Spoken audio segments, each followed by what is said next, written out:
Хайырлы ирте. Илнең төп телеканалында Татарстан яңалыклары, студияда Чулпан Әмири, безнең бүгенге чыгарылышта.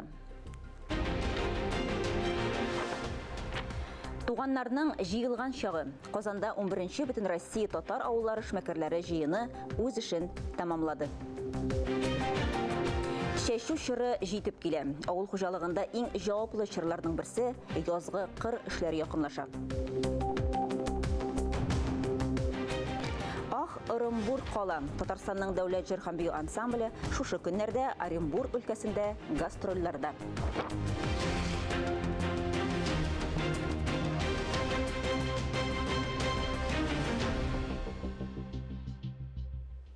Табигатьтә яз хакимлек итә. Бүген 16 мартта синоптиклар кояшлы +7 градуска кадәр җылы булыр дип вәгъдә итә. Бу әлбәттә күңелле, ләкин коткаручыларның җитди куркулары бар. Иртә килгән яз гадәттә язгы ташуга китерә. Республикада эш тәбәнәк күперне инде су басты. Бүген гадәттән тыш хәлләр министрлыгы хезмәткәрләре команда штаб өйрәнүләре уздыра. Бүген торак пунктларны, социаль һәм икътисади өлкә объектларын саклау чараларына керештеләр. Су күтәрелүне көн сайын күзәтеп торачаклар.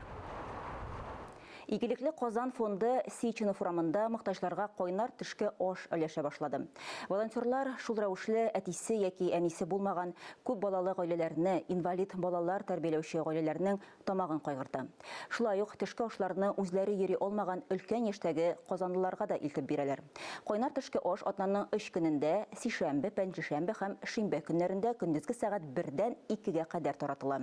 Адресы экранда күрсәтелгән.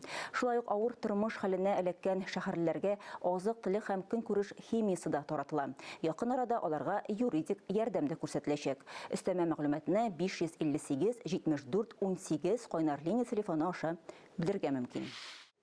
Башка темаларга. Башкалабыз Казанда 11-нче бөтен Россия татар авыллары эшмәкәрләре җыены үз эшен тәмамлады.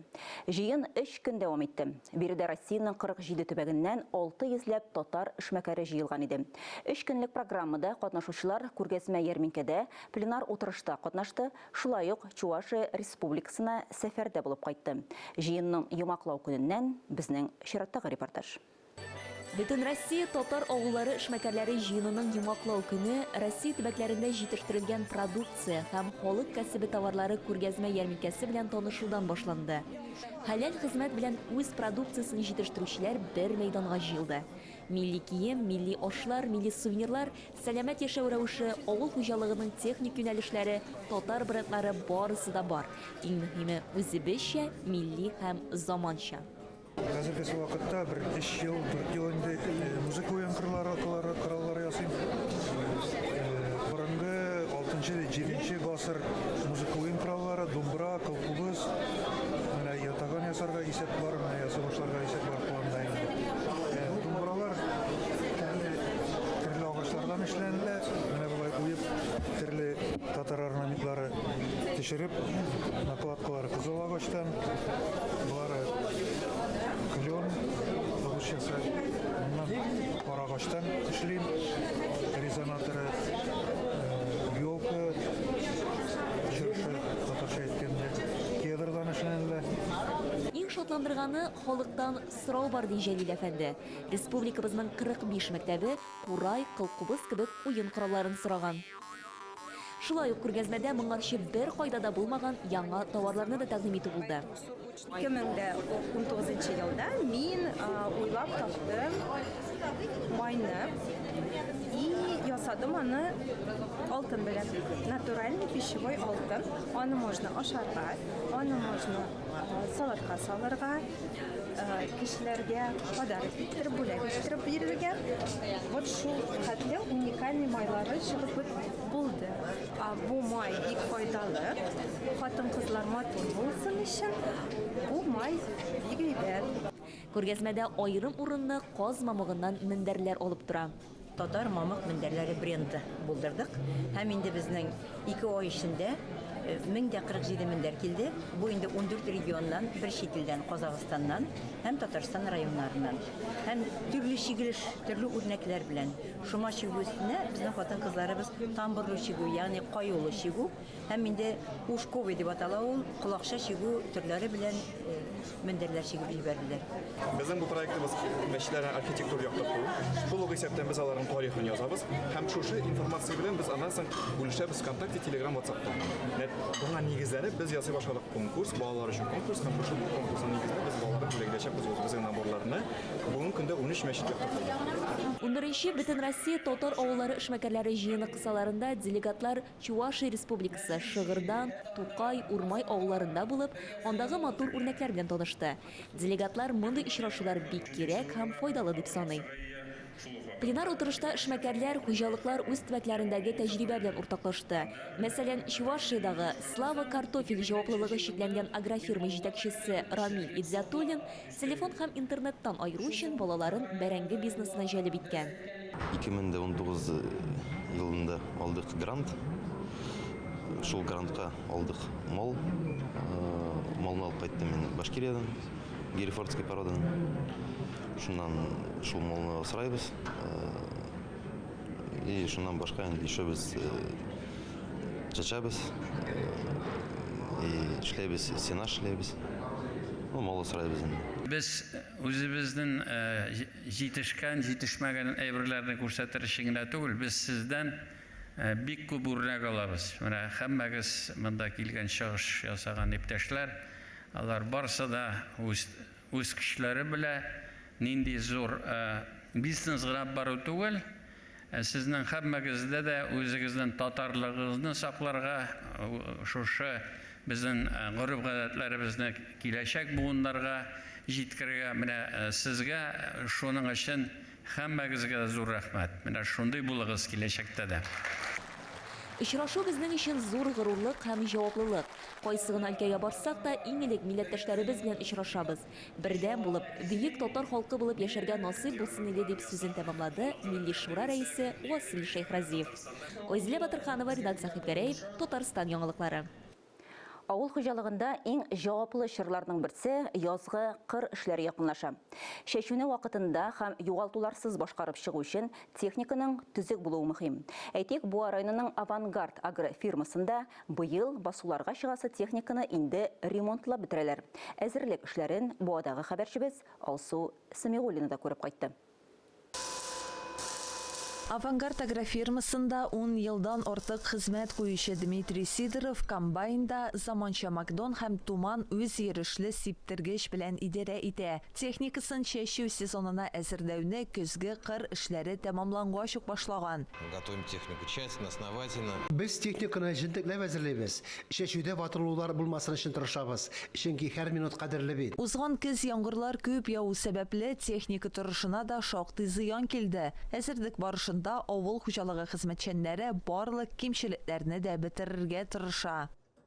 Үзебез ясагач инде үзебез ышаныч итеп ясыйбыз. Яшәргә бит инде барыбер. Хуҗалыкта ремонт эшләре билгеләнгән график буенча уза. Тагылмалы техникага көзге чәчү тәмамлангач ук дефектовкалау үткәрелгән. Запчастлар белән тәэмин итү ягыннан проблемалар юк. Моннан тыш техника яңартылып, парк байытылып тора. 2 Кытай трактор алдык, агрополлы. Ул безнең чигендер чәчүгә и чигендер арасында йөрүгә кулланырга тиешләр алар. 180 кишле, без аларга безнең инде бер сыелка бар иде, 18 рәтле.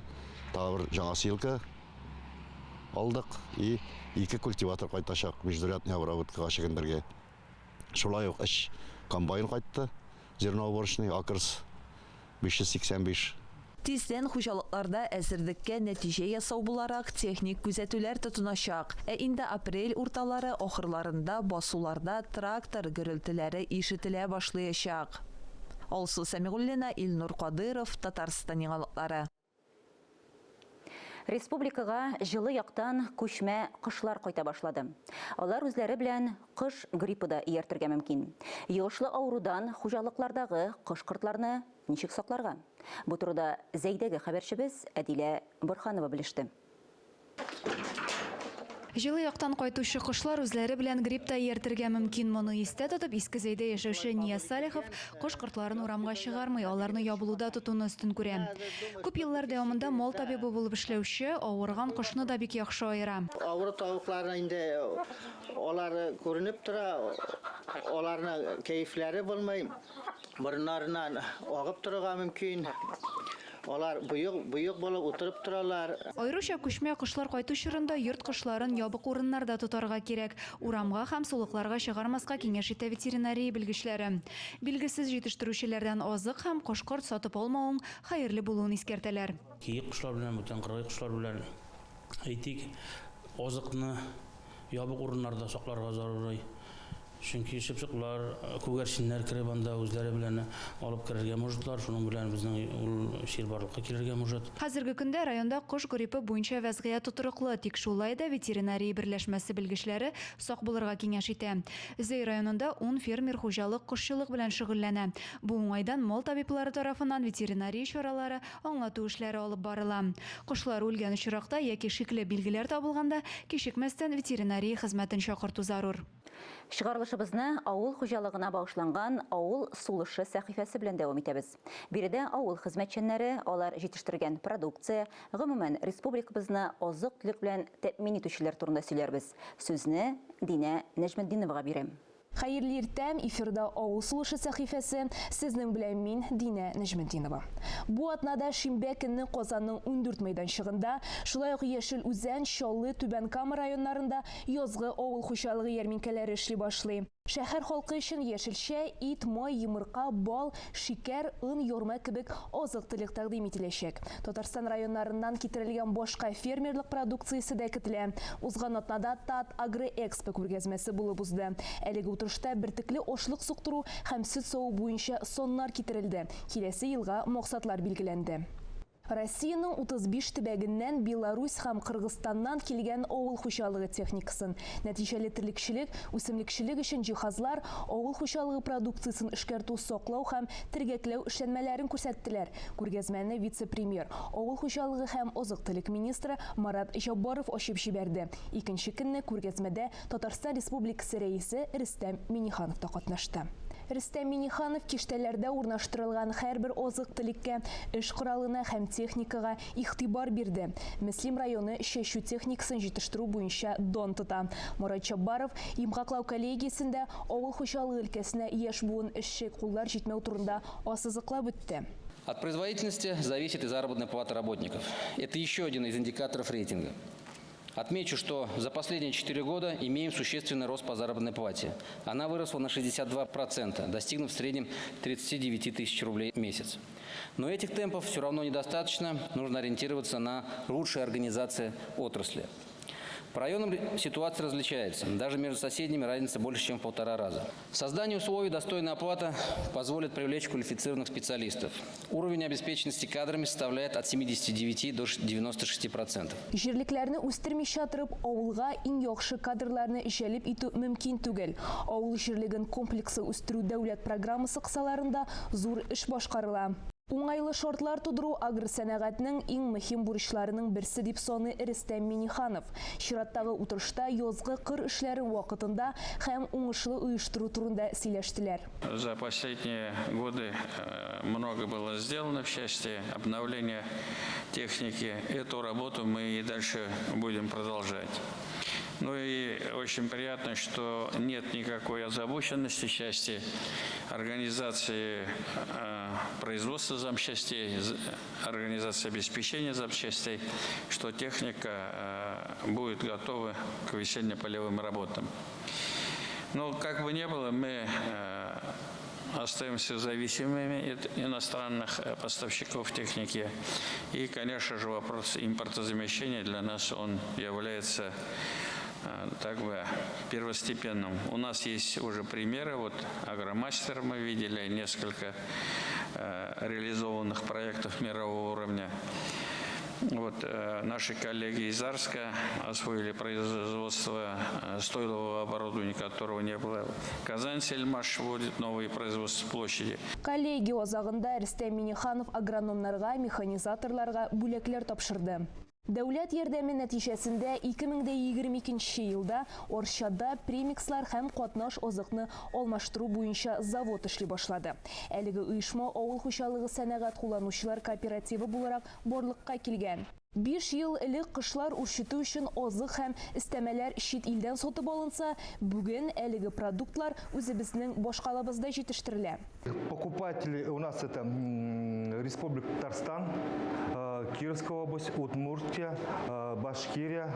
Наши технологи выезжают на колхозы, берут анализ крови у коров. И исходя оттуда уже определяем, что надо, что не надо. И наши технологии составляют по анализу крови рецепт уже для премиксов. И уже под каждый колхоз мы изготавливаем индивидуальный премикс. Биостәмәләр һәм премикслар җитештерү буенча Идел буенда иң ире завод заманча җайланмалар белән җиһазландырылган. Бүгенге көндә безнең линия премикс белән süt almashtırılı biz onlarga эшлибез. Март-апрель ayında biz Камикорму линияны җибәрергә телибез. Билгеләнгән программа буенча компьютер барысында үзе исәпли. Оператор бары тик эш барышын гына контрольдә тота. Нәтиҗәдә хайваннар һәм кошлар өчен сыйфатлы азык-төлек җитештерелә. Бу атнага авыл хуҗалыгы тармагына бәйле яңалыклар шулар иде. Мин Динә Нәҗметдинова сезнең белән киләсе атнага кадәр сау булашам. Казанның Ярдәм помощь фонды бинасында журналист, режиссер Рифат Юсуповны искә алу, Рамазан айын каршылау, ифтарлар оештыру темасына багышланган эшлекле сөйләшү узды. Шунда ук Брайль шрифты белән бастырылган Коръән тәфсирен һәм Гыйбадәтел Исламия дип исемләнгән китабын да тәкъдим иттеләр. Коръән тәфсире һәм Гыйбадәтел Исламия китабы Брайль шрифты белән беренче тапкыр нәшер ителде. Күрмәүче мөселман кардәшләребез дә хәзер Коръән тәфсирен укый алачак. Моңа кадәр аларның укырга мөмкинчелекләре аз иде. Әгәр Коръән бер олы китап булса, Брайль шрифты буенча китапның саны 10 томга җитә. Китаплар рус телендә бастырылган. Типографияда башка китаплар арасында біз күрмәүчеләр өчен дә Брайль система буенча китапларны бастырабыз. Ул безнең күрмәүче кардәшләребез дә Коръәнне һәм башка төрле китапларны, ислам дине буенча китапларны укырга һәм ислам динен өйрәнергә хакы бар. Аларга булышырга кирәк. Эфирда Татарстан яңалыклары, чираттагы хәбәрләргә күчәбез. Татарстанның дәүләт җыр һәм бию ансамбле «Мы Россия» федераль программасы кысаларында шушы көннәрдә Оренбург өлкәсендә гастрольләрдә. Ансамбль тарафыннан барлыгы биредә 10 концерт тәкъдим ителәчәк, беренче чыгышларны тамашачылар инде бәяләп өлгерде. Оренбург өлкәсеннән безнең махсус репортаж. Республикабызның йөзек каршы булган татар дәүләт җыр һәм бию ансамбле чыгышларын Оренбург өлкәсендә алкышларга күмеп кабул итәләр. Коллективның сәнгать җитәкчесе Айрат Хәметов ансамбльнең биредә 20 елга якын гастрольләр белән булмавы турында әйтте.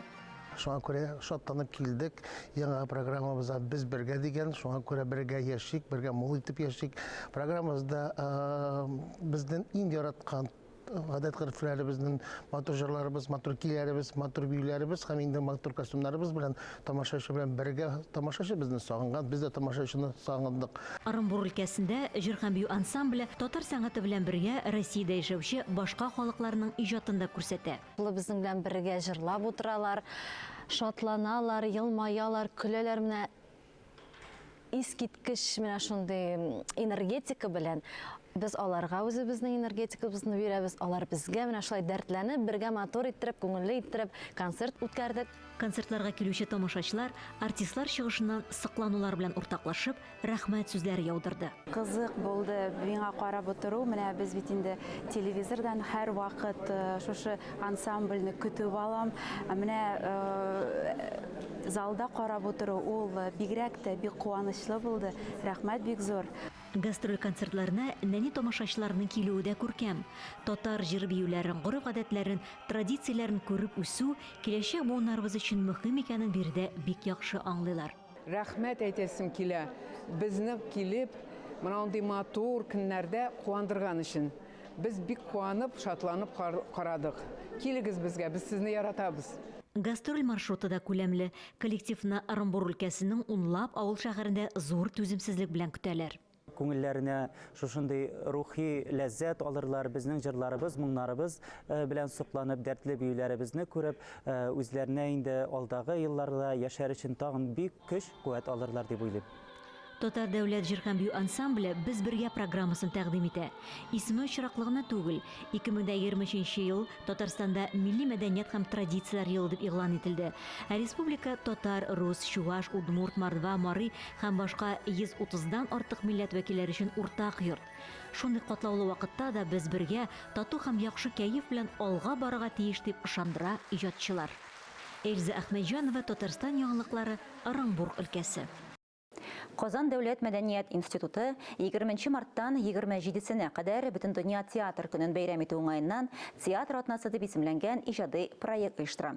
Проектның максаты балалар һәм яшьләр арасында театр сәнгатен пропагандалау һәм популярлаштыру. Проект программасы буенча театр атналыгы дәвамында институтта режиссерлык, актерлык осталыгы, сәхнә теле һәм сәхнә хәрәкәте буенча мастер-класслар үткәрү планлаштырыла. Театр атналыгы кысаларында институтның уку-өйрәнү театрында студентларның чыгарылыш спектакльләрен күрсәтәчәкләр, 20 марттан 22-сенә кадәр институтның концертлар залында Галиәскәр Камал, Әлмәт, Буа дәүләт театрларының спектакльләре тәкъдим ителә. Кечкенәдән үк төрле һөнәрләр белән танышу. Актаныш районының Иске Бугады мәктәбенең 1-нче сыйныф укучылары Актаныш телевидениесында экскурсияда булып кайтты. Биредә алар хезмәт куючы журналистлар белән аралашты һәм үзләрен дә бу һөнәрдә сынап карады. Сығадандан хәбәр бир атаңнан, бакчаға барырга 15 минут. Әминә Идрисова үзен хәбәрче ролендә сыный. Иң яраткан шигырен яңа студияда яздыра. Телевидениедә эшләү хыялы анда моңарчыда булган. Экскурсиядан соң бу хыялны чынга ашыру теләге тагын да арта. Минем үскәч телевидениедә эшләсе килә. Һәркем яратып укыган Актаныш таңнары газетасы, һәр көнне эфирга чыккан радио. Нәни кунаклар өчен биредә бар нәрсәдә яңалык әлегә. Тыгыз эш көне булуга карамастан, һәр хезмәткәр вакыт табып балаларны үз һөнәре белән таныштырды. Балалар инде һәрбер җирдә сөйләгәннәрне кызыксынып карадылар, тыңладылар. Әти-әниләрдә дә зур кызыксыну уятты бу экскурсия. Безне шундый ачык йөз белән каршы алдылар. Һәрбер әйберне аңлатып, һәрбер әйбер турында бер төкләп сөйләделәр. Балаларга бик кызык булды, тотып карадылар, эшләп карадылар. Мәгълүмат һәм мөхәррият үзәге үсеп килүче яшь буын белән һәр даим элемтәне саклый. Экскурсияның да беренче тапкыр оештырылуы түгел. Шулай да капиталь ремонттан соң Бугады мәктәбе укучылары монда иң беренче кунак. Алия Галиуллина, Альбина Султанова, Марат Саррахов, Татарстан яңалыклары, Актаныш районы. Менә Саба районында балаларның сәләтен ачу, җыр биюгә, матур сөйләмгә, кул эшләренә осталыкларын барлау максатыннан талант бәйгесе узды. Биредә балалар үзләрен төрле номинацияләрдә сынап карады. Иң талантлы чыгышларны сезнең игътибарга да тәкъдим итәбез. Саба районында Талант Фест балалар иҗаты конкурс фестиваленә нәфис сүз номинациясе старт алды. Шигырь укучылар конкурсына катнашучыларның барысы да тырышып әзерләнгән. Шулай ук бәйгедә вокаль җырлау номинациясендә катнашучылар да чыгыш ясады. Әлеге бәйге үз канаты астына иң талантлы сәнгатькәр һәм иҗади балаларны җыйган. Яшь башкаручылар үзләренең дулкынлануларын җиңеп, сәхнәдә табигый һәм эшкерсез булырга тырышалар.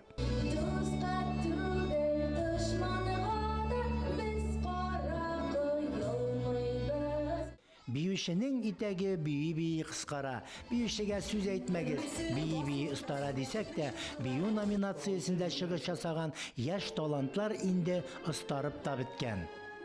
Без бүген Сабага Талант Фест конкурсына Килбек орта мәктәбеннән килде. Биюгә йөрүем бик ошый. Балалар иҗат үзәгенең оештыручы педагогы Гөлия Фәләхова сүзләренә караганда, мондый бәйгеләр балаларга үзара аралашу, дуслар, фикердәшләр табу өчен менә дигән мөмкинлек. Әлеге фестиваль инде безнең беренче ел рәттән оештырылып бара. Балалар бик күп катнаша, бик теләп катнашалар. Районыбызда иҗат белән шөгыльләнүче укучыларыбыз бик күп. Барлык номинацияләрдә дә җиңүчеләр беренче өчлектә ачыкланды.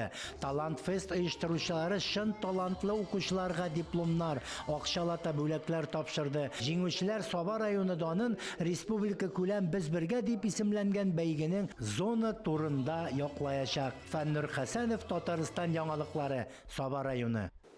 25 мартта кичке сәгать 9 яртыда Жир сәгате дип исемләнгән экологик акция үткәреләчәк. Планетада игълан ителгән әлеге акциядә Россия 15 тапкыр катнаша. Традиция буенча бу сәгатьтә миллионлаган кеше символик рәвештә яктылыкны һәм көнкүреш электр приборларын сүндерә. Шул рәвешле планетаның киләчәгенә битараф булмауын раслый. Хөрмәтле телевизор караучылар, бүгенге чыгарылышыбыз тәмам. Берничә минуттан соң эфирне хәерле көн Татарстан тапшыруы дәвам итә. Бүген студиягә кунакка җырчы Марат Ерулинның килүе көтелә. Ә мин Шулпан Әмири сезгә хәерле имин көннәр теләп, бүгенгә сау булашам. Иртәнгә 9 тулып 15 минутта очрашырбыз. Игътибарыгыз өчен рәхмәт.